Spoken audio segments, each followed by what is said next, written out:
Hi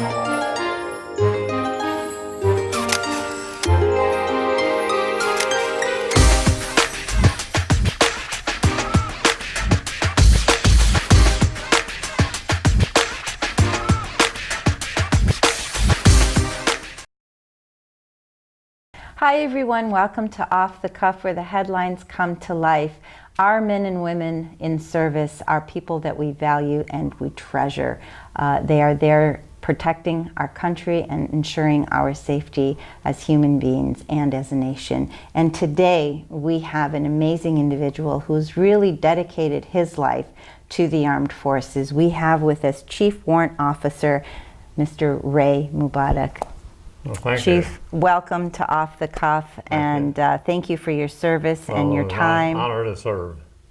You know, we talked a little bit off camera, and your history is really amazing. So, you were actually born in the Metro Detroit area. I was born in Detroit on the east side on Mount Elliott Avenue, and on January 25th, 1922. I was one of four boys, no girls. I was the second born. And when I was 4 years old, we moved to Cadillac Boulevard, and we lived there until 1955. And I went to a parochial school for 12 years, and I had a very happy childhood. And I went to school, and I graduated in 1940. In June, I went to work for Chris Craft Boat Works up in Algonac, Michigan, building boats. And 1941, I decided I wanted to change. First of all, Chris Craft was 42 miles from my house, and that was a long drive both ways. I decided to learn how to build airplanes. So you went from shores to the sky, right? From the shores of the sky. And I learned how to build airplanes, and I hired. So was that a hobby for you? Was it a hobby at first to learn how to build airplanes, or was it the focus to join the armed forces? I built a lot of airplanes, model airplanes, and I used to build them out of balsa wood and paper. And I used to read a lot about flying, and I always wanted to be a pilot. And when I learned how to build airplanes, I was building the V-17 wings, and I had we worked from 6 o'clock at night until 6 o'clock the next morning, or 8 o'clock or 10 o'clock, but we had to get that one wing out. It was my job. I was what they call a leader. I had many rows of rivers with me, and we built those. And in 1942, I decided, why don't I fly one of these? So I decided to go down and join. I went down to join the Army Air Corps, and they said, you can't join, you have a deferment for life. For as long as the war is on, you're here to work. You're an essential occupation. And I went back to my employer and I said, I want to join. They said, you don't know what you're doing because you're here for the duration. You can sleep in a bed, you can make some money and all that, but I still wanted to join. So I went down to join. They said, you were too skinny, huh? I was too skinny to join. I was 121 pounds, and I had to be 125. So I still was adamant about joining, so I went and bought 6 bananas and a quart of milk. That'll do it. And I ran and I said, hurry up and weigh me. So they became. In January 1943, I went into service.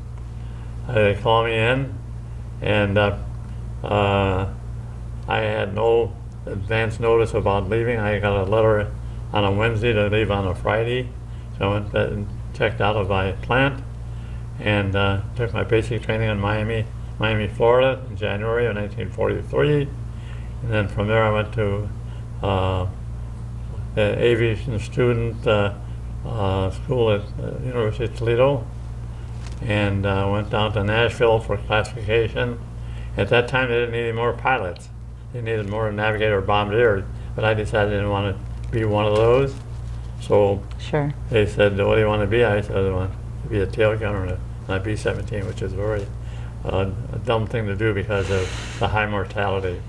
But that was very brave of you. Yeah, well, I was young. youth has. I'm just going to call it brave right Yeah. now.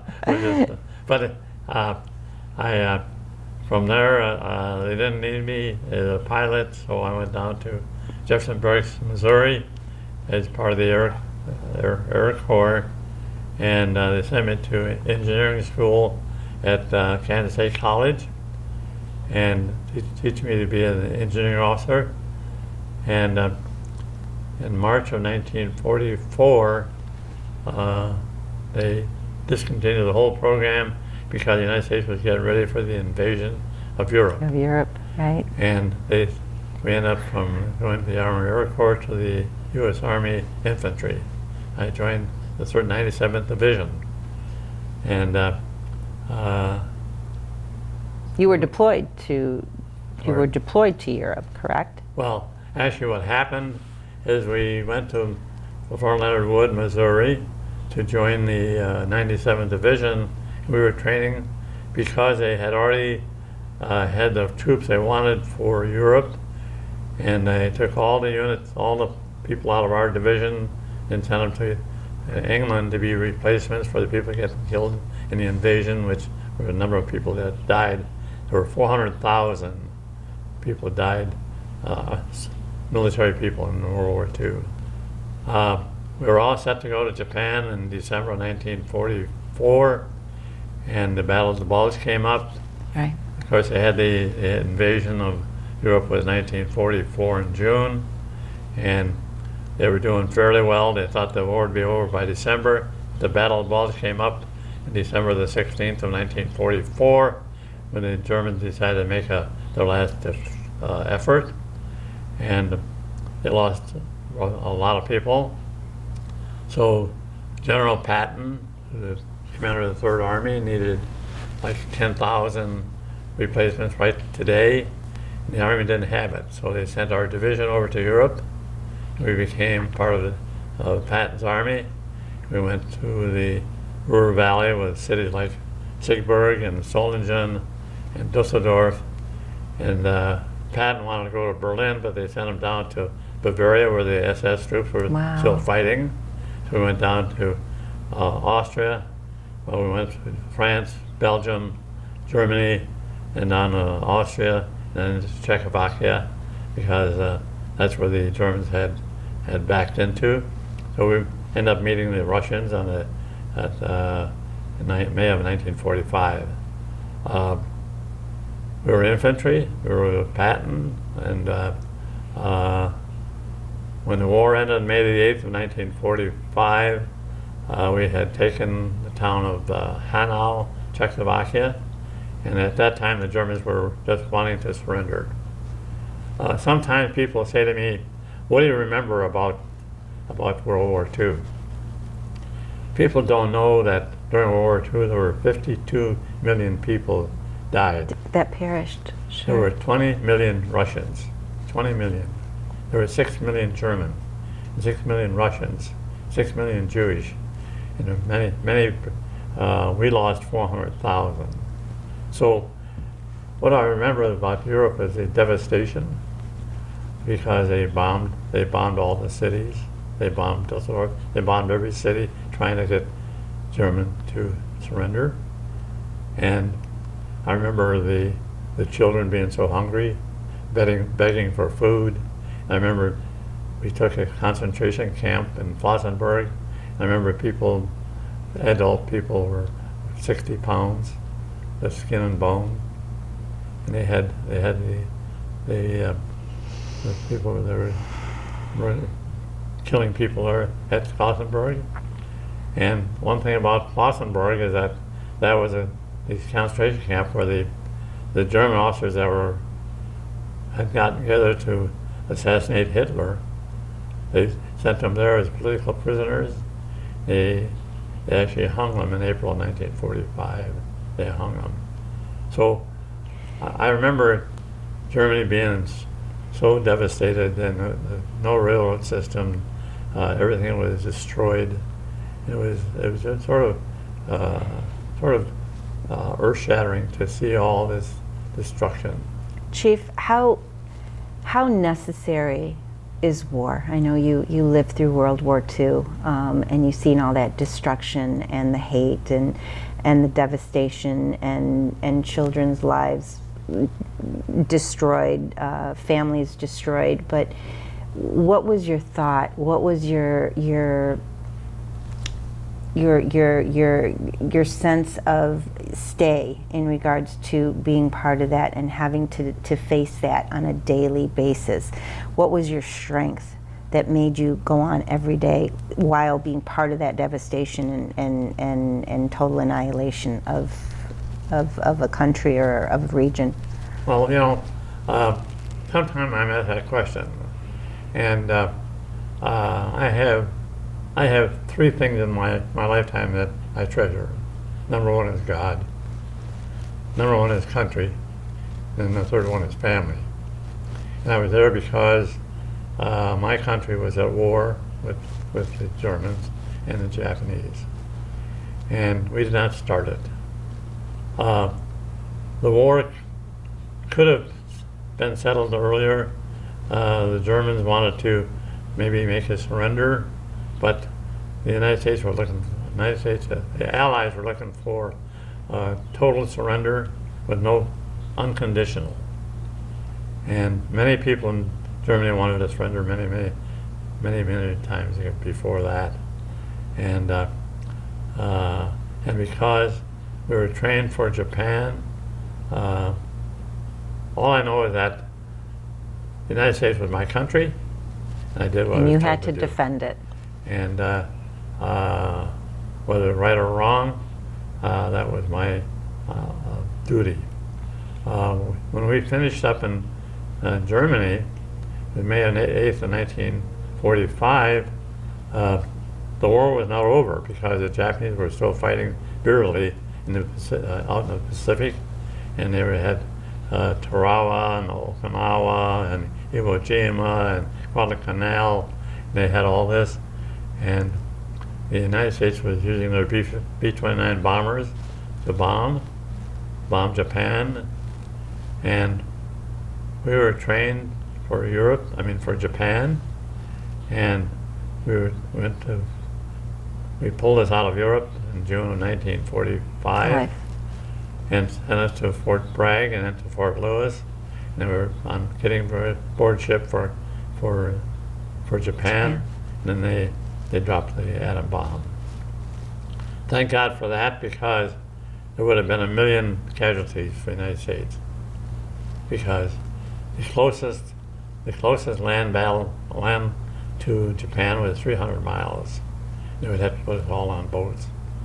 And I honestly feel that we've never made it to Japan because, unbeknownst to the United States, the Japanese had 5,000 kamikaze pilots and 5,000 planes that were hidden in Japan waiting for us to invade.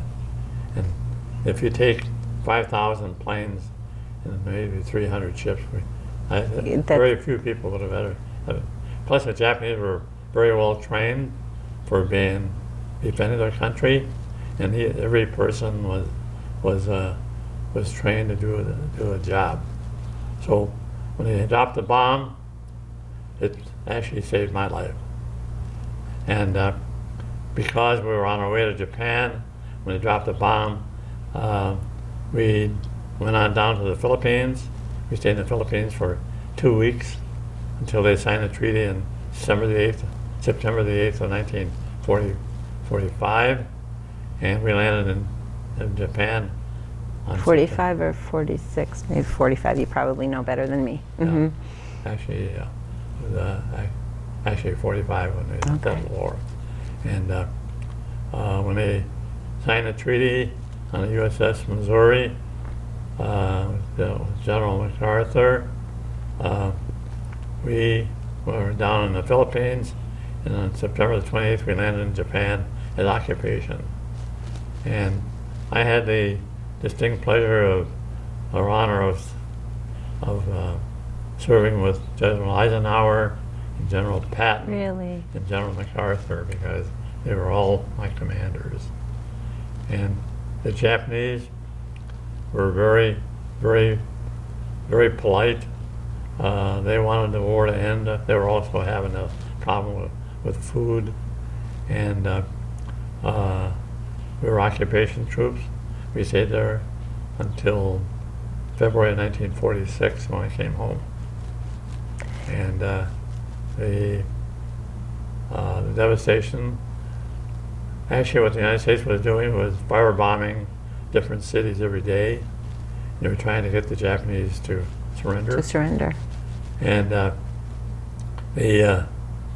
remember seeing Tokyo and Yokohama and Nagano and all these cities having been burnt because the Japanese buildings were not substantial like Europe or Germany or that. They were built with a lot of wood and paper, and it was a different country.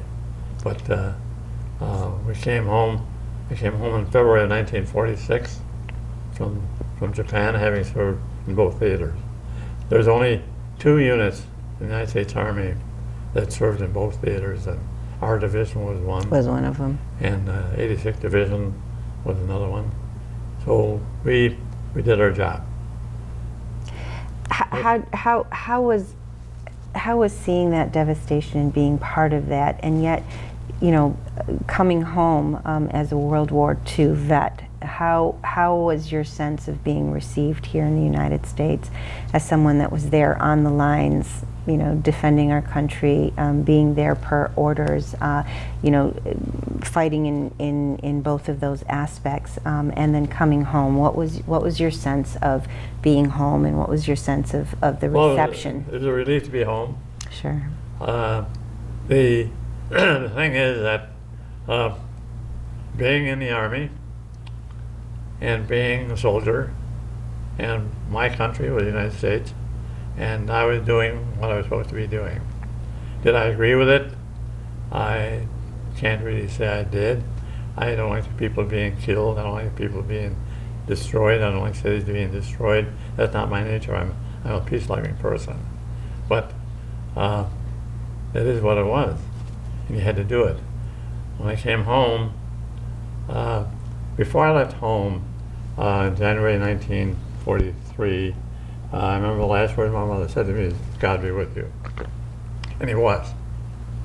I can recall different instances when we were going over to, why didn't I become a pilot? Why didn't I become a gunner?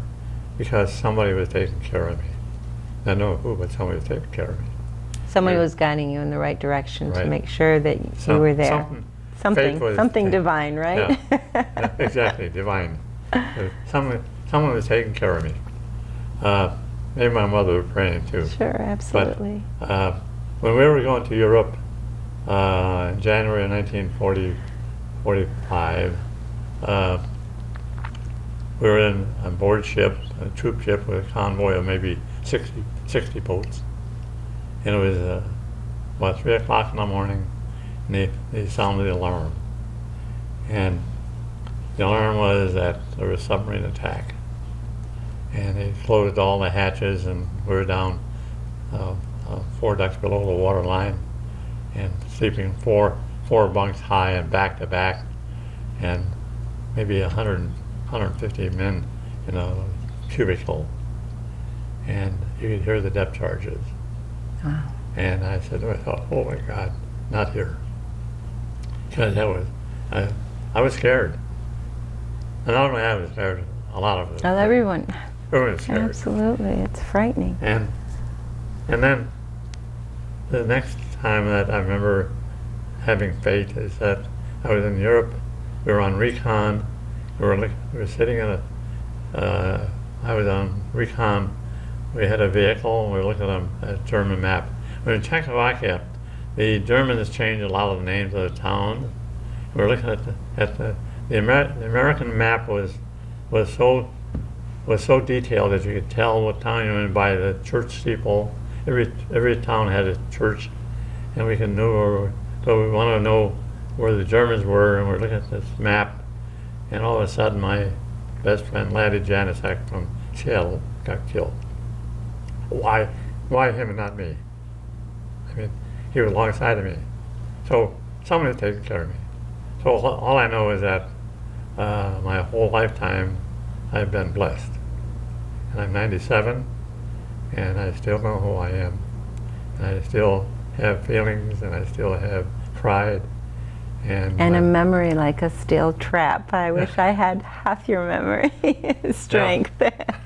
It's phenomenal. For some reason or other, I have a brain that retards or retrieves and retains information. All the information is so there, but I know that 1947 I had a gas station, and every Monday night 2 young men came in a uniform, and they came in uniform, and I said to them, "What are you guys?" He said, "We're a National Guard." And I said, "Well, what's the National Guard?" He said, "Well, come on down with us sometime. We'll show you." Well, this isn't over, is it? Okay. Not over. Keep going. So I went down, and there's one thing about the military is a comradeship. Sure. There is nothing stronger than the comradeship. It's a brotherhood. Among soldiers. And sisterhood. Mm-hmm. Yeah. And so I joined the Guard in 1947. I tried it for 1 year and decided to stay. And I went up through the ranks, and I went from being a sergeant to an officer. And I was in different units. And the unit I was in was a Division Artillery Headquarters, where we had a commander was a general. So I met a lot of people. And I stayed in the Guard until 1982, when I turned 60 years old.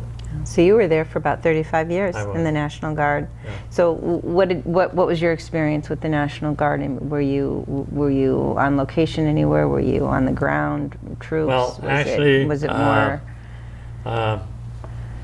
When I joined the Any operations you can share with us? When I joined the Guard, because of my mechanical experience, I joined the transportation section of our unit.